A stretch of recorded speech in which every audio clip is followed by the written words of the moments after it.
I'm sure you've heard the news. Sneezes are more than just a chews. Let's dive into why we say bless you. Back in ancient times, people believed sneezing could expel evil spirits from your body.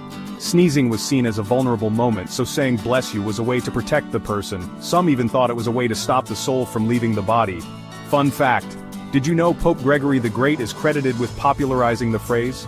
During the bubonic plague, he suggested saying God bless you to wish good health to people sneezing.